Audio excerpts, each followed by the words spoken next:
ان کے بچے اور بیوی دبئی میں ابو دھابی میں موجود ہیں اور وہاں پر ایک ادارہ ہے، وہاں پر ان کو یرغمال بنایا ہوا ہے۔ میں دبئی میں جاب کرتا تھا ایک موبائل شاپ پر، تو یہ میری جو وائف ہیں وہاں پہ ایز اے کسٹمر آئی تھی، تو انہوں نے وہاں پہ موبائل کو سیل کیا اور کوئی موبائل جو ہے وہ ٹھیک کرنے کے لیے دی۔ اسی طرح بس تھوڑی ہمیں آپس میں لگاؤ ہو گیا اور یہ محبت میں تبدیل ہو گیا، اور بعد میں نے ان کو پرپوز کیا تو انہوں نے شادی کے لیے اقرار کر دیا، بولا ٹھیک ہے میں آپ کے ساتھ شادی کرنے کے لیے تیار ہوں۔ یہ ان کے ساتھ ایک دفعہ میری فون پہ تلخ کلامی ہو گئی تھی، انہوں نے میرے بچوں کو زبردستی یوں ہی بھیج دیا تھا ایک دفعہ، تو میں بچوں کو واپس لے آیا تھا، تو پھر میری وائف کو میسیجز کر رہے تھے کہ آپ برگلا رہے تھے کہ یہاں سے واپس چلی جاؤ، کیا کر رہی ہو اس ملک میں، یہ گندا ملک، ایسے ہمارے ملک کو بربلا کہہ رہے تھے۔ بسم اللہ الرحمن الرحیم، السلام علیکم ناظرین، میں ہوں آپ کی ہوسٹ اور عائشہ متین۔ ناظرین، آج ہمارے ساتھ ایسے باپ موجود ہیں جو پچھلے 4 سال سے اپنے 4 بچوں اور بیوی سے دور ہیں۔ ان کے بچے اور بیوی دبئی میں ابو دھابی میں موجود ہیں اور وہاں پر ایک ادارہ ہے، وہاں پر ان کو یرغمال بنایا ہوا ہے، نہ ان کو وہاں سے یہاں آنے دیا جا رہا ہے پاکستان، اور یہ پاکستان میں موجود ہے، نہ پاکستان سے یہ وہاں جا سکتے ہیں، ویزے سب کچھ ان کو بلاک کر دیا، ان کو بلیک لسٹ میں ڈال دیا گیا ہے۔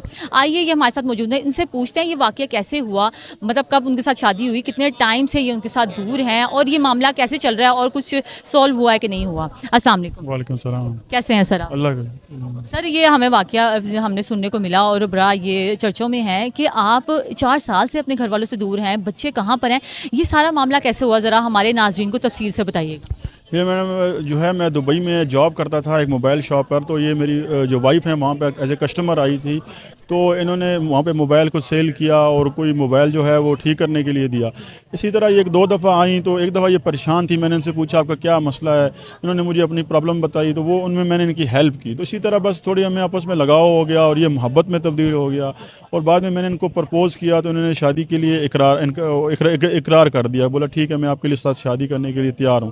لیکن آگے کے معاملات ہمیں نہیں پتہ تھے کہ ہماری زندگی میں اتنی مصیبتیں اور یہ سب کچھ آنے والا ہے۔ اچھا، آپ نے کہا کہ آپ دبئی میں گئے، وہاں کام شام کیا، وہیں آپ کی ان کی شادی ہوئی، ٹھیک ہے، تو نکاح آپ کا دبئی میں ہوا ہے، ابو دھابی میں کہاں نکاح ہوا ہے؟ نکاح جو ہے اس کے بعد جو ہے ہمیں وہ آپ کو بتا رہا ہوں کہ وہ عدالت میں انہوں نے کیس کیا اپنے بھائی کے اوپر کہ میں اس سے شادی کرنا چاہتی ہوں، تو عدالت میں جو ہے وہ سامنے جج نے سامنے بھائی نے بولا ٹھیک ہے میں شادی کر دوں گا، گھر میں جا کے وہ بدل گئے، اور بعد میں انہوں نے جو ہے جو میری وائف ہے ان کی جو والدہ ہیں وہ کے پاس بھیج دیا، تو والدہ سے جب انہوں نے کیا کہ میں نے اس لڑکے سے شادی کرنی ہے، تو والدہ نے بولا کہ جو ہے میں اگر اس لڑکے کا پاسپورٹ پاکستانی ہے تو پھر شادی نہیں کریں گی، میں انکار کرتی ہوں، اگر اس کا پاسپورٹ دبئی کا ہے تو پھر کوئی مسئلہ نہیں ہے۔ بہرحال آپ کی شادی ہوگی، آپ پاکستان آ گئے، سب کچھ بنوا کے آپ پاکستان آ گئے، پھر پاکستان میں ظاہر بتا آپ کے بچے بھی ہو گئے، ایسا کیسے ہو گیا، پاسپورٹ بنا ہوا ہوتا ہے، کیا یہ چکر تھا کہ وہ ادھر چلے گئے ہیں آپ ادھر ہیں، کچھ سمجھ نہیں آیا؟ یہ جب ہم وہاں سے شادی کی، ہم نے بینکاک میں تھائی لینڈ میں شادی کر کے ہم لوگ پاکستان واپس آ گئے، تو 2017 میں میری وائف کا پاسپورٹ ایکسپائر ہو گیا تھا،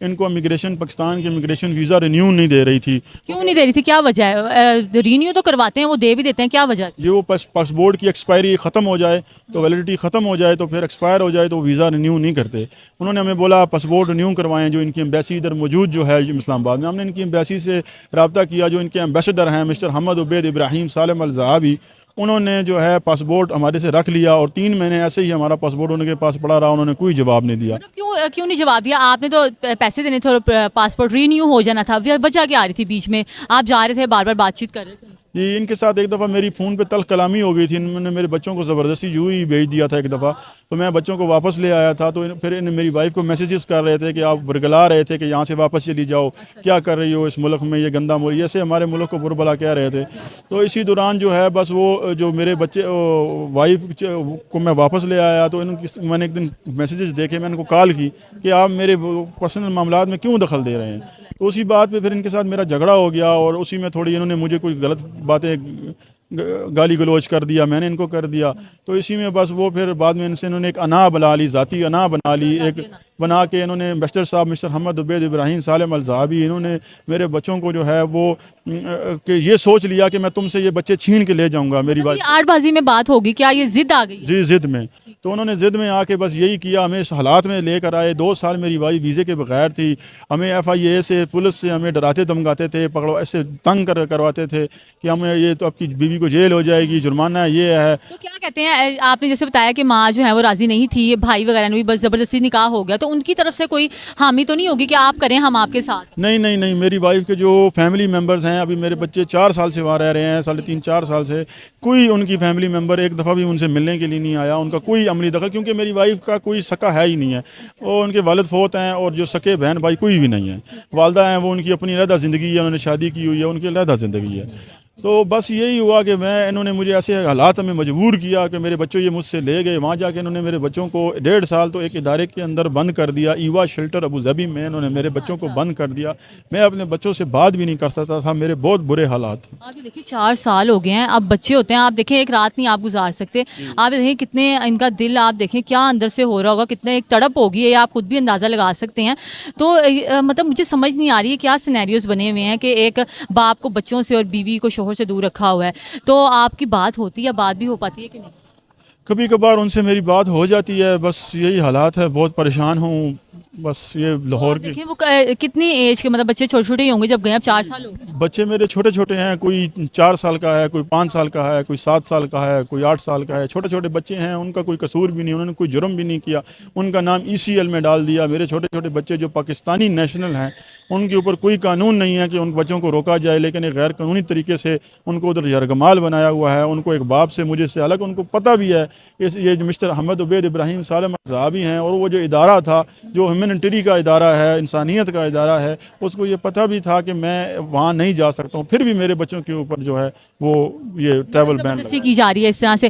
تو آپ کیا کہتے ہیں, اچھا اب وہ ادھر ہیں, وہ سارا خرچہ وغیرہ کا کیا سین ہے؟ ذرا کھانا پینا بھی ہے, بچوں نے آنا پڑھنا بھی ہے, کیا ادھر سینیریو اس طرح کا کچھ ہوا؟ جی, وہ گورنمنٹ سے ان کو کچھ امداد ملتی ہے مہینے کی, جو ان کی وہ جو ریڈ کراس جو ہے, ہلال احمر ہو گیا, ان سے کچھ امداد ملتی ہے, اس سے پھر وہ ان کا گھر کا جو بسر چل رہا ہے. ٹھیک ہے, آپ اپیل کیا کرنا چاہیں گے اپنی طرف؟ میں جو ہے پاکستانی عوام جو ہے, میرے جو بھائی ہیں, میری جو بہنیں ہیں, جو میری بزرگ ہیں, میں ان کے آگے ہاتھ جوڑ کے اپیل کرنا چاہوں گا کہ میرا اس ویڈیو کو, میری آواز کو زیادہ سے زیادہ شیئر کریں, تاکہ میری آواز جو ہے یہ دبئی کے حکمرانوں تک پہنچے. اور ایک باپ, مجبور باپ, ایک بہت ہی, میں آپ کو اپنی کیفیت نہیں بتا سکتا, ایک 4 سالوں سے اپنے لگتے جگر میرے چھوٹے چھوٹے بچے, ان سے میں دور ہوں. آپ میری آواز بنیں, میری آواز کو زیادہ سے زیادہ شیئر کریں, تاکہ میری آواز دبئی کے حکمرانوں تک پہنچے اور میں اپنے بچوں سے مل سکوں. ٹھیک ہے, اب دبئی کے جو حکمران ہیں ان کے لیے آپ کیا میسیج دینا چاہیں گے؟ ان کو میں عربی میں ان کے لیے ان کے آگے اپیل کرنا چاہتا ہوں. اللہ حفظ ہے صاحب سمو الشیخ محمد بن زائد النیان, اور اللہ حفظ ہے سموحہ الشیخہ فاطمہ بنت مبارک الکتبی ام الامارات. اللہ حفظ ہے بلاد امارات امن و امان. انا یا ماما صاحب سمو الشیخ محمد بن زاید, انا ترش 5 اولاد زاید وحلیفہ وفاطمہ داخل امارات, وادارہ ایوا للرعیہ الانسانیہ سوی منع سفر حق اولاد. هذا وحين في منع سفر ما يقدر يجي باكستان, وانا في اباد من الدولة الامارات العربية المتحدة. انا سوي ناشد عمرك, انا واحد ابوها مسكين, انا سوي ناشد, انا سوي ناشد, انا اريد اشوف حق اولاد ملنا, انا سوي ناشد العمر. مشکور. جی ناظرین, آپ نے ان کی گفتگو سنی. یہ ایک مجبور باپ ہیں جو پچھلے 4 سال سے جو اپنے بچوں سے نہیں ملے ہیں. یہ بات آپ اپنے اوپر رکھ کے سوچیں, یا وہاں کے جو حکمران ہیں جو بھی یہ سارے سٹیپس کو فالو کر رہے ہیں, اپنے اوپر رکھ کے سوچیں کہ آپ کا بچہ ایک دن کے لیے بھی آپ سے دور ہو تو آپ کو کیسا فیل ہوگا. اور یہ مجبور باپ پچھلے 4 سال سے اپنے بچوں اور بیوی سے دور ہے, تڑپ رہے ہیں, وہاں بچے تڑپ رہے ہیں, یہاں باپ تڑپ رہا ہے. کوئی اگر حل نکل سکتا ہے, بیٹھ کے بات چیت کی جا سکتی ہے, ان سے آپ نے بات کرنی ہے, ان سے بات کیجیے.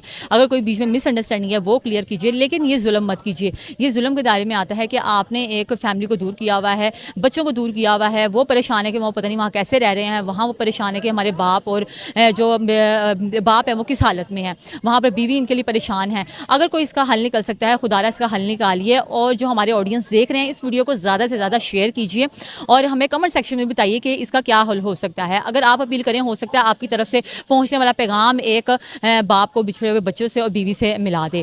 کمنٹ سیکشن میں ہمیں ضرور اپنی رائے سے آگاہ کیجیے, اور اس طرح کی مزید ویڈیوز کو دیکھنے کے لیے ہمارا چینل ضرور سبسکرائب کیجیے. اللہ حافظ.